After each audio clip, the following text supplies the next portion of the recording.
We're now being joined by Interim Director of Cricket at Yorkshire and England legend Darren Gough to discuss the recent racist storm in English cricket and look at the road ahead. Darren, you have represented your country with distinction. How big a challenge do you have in restoring some pride to that Yorkshire shot? Yeah, well, listen, I was very proud, firstly, to have represented Yorkshire on many occasions and had success winning the county championship with Yorkshire in 2001. I've been lucky enough also to go away from the game and look at it from a different angle and work in the media for the last 13 years. And to get the opportunity to go back to Yorkshire in sad times, if we're going to be honest about it, where Yorkshire have been on the front pages of the newspaper for the wrong reasons.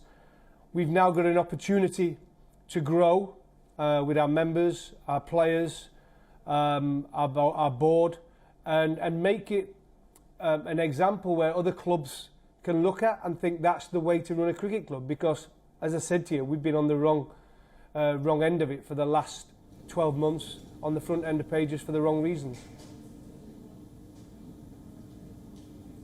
Darren, you have played sport at the highest level and there is always banter between players. Is there a fixed story, a line in the sand into what constitutes banter and what is offensive? Listen, dressing rooms are I've got some of the best memories ever from being in a dressing room. Some of the best memories, some of the best times of my life, my cricketing career, have been in a dressing room.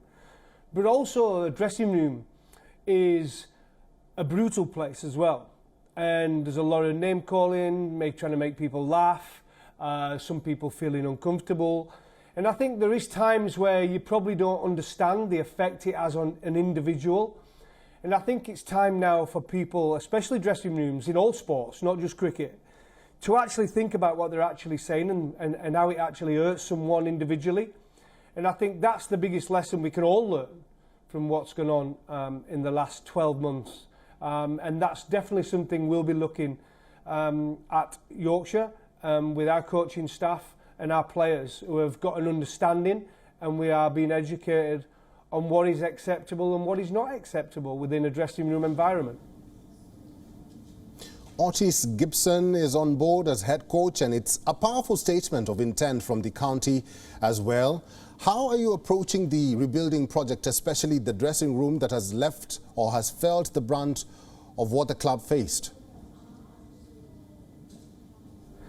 Well, I think the biggest thing for us is Yorkshire County Cricket Club, and is about setting an example to everyone else that hopefully they will follow.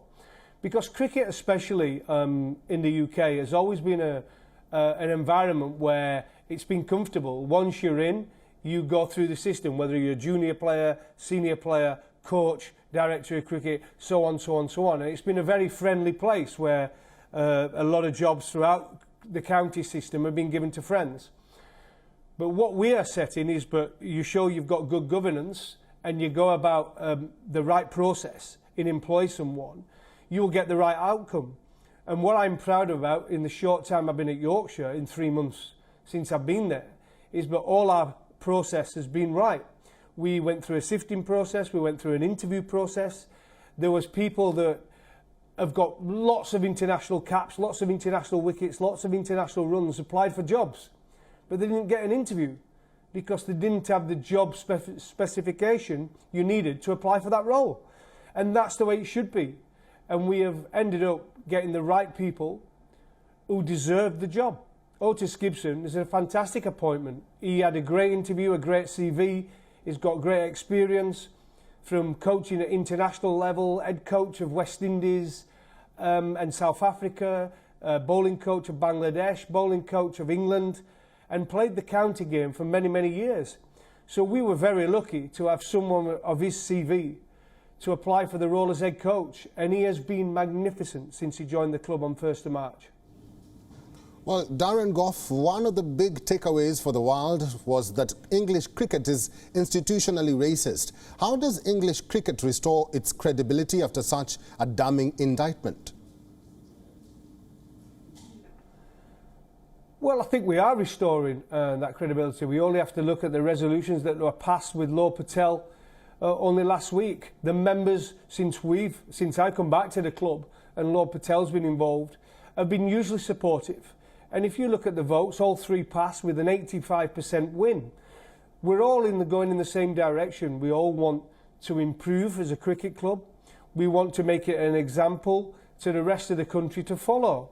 So I'm immensely proud to be part of that group and leading that group and making us something that the whole country can be proud of. And so as far as I'm concerned, we've got all the support from the members and the players and the coaches and the board, and we're all moving in the same direction to make sure something like that doesn't ever happen again. Well, lastly, Headingley has been one of the great venues in international cricket. Change does not happen overnight, but how crucial has it been for Yorkshire to be able to stage major matches again? Oh, it's huge. I mean, Headingley, when it stages a test match, they do it properly. It's always a great atmosphere. You speak to any England players who have represented their country as England players, and they will tell you Lord's obviously is a special place purely because of the history and the ground and the atmosphere, but it's a different atmosphere.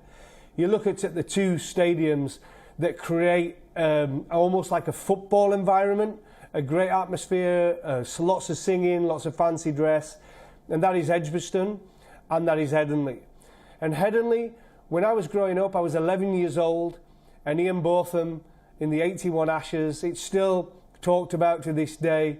And Bob Willis, let's not forget Bob Willis, what they achieved on that day was fantastic. And Headingley has created some exciting test matches. And only lately, when we had Ben Stokes and Jack Leach, the drama right at the end of that test match against Australia. So Headingley is a great place to go as a fan, and it's a great place to play, and it's got some terrific memories of Test cricket over the years.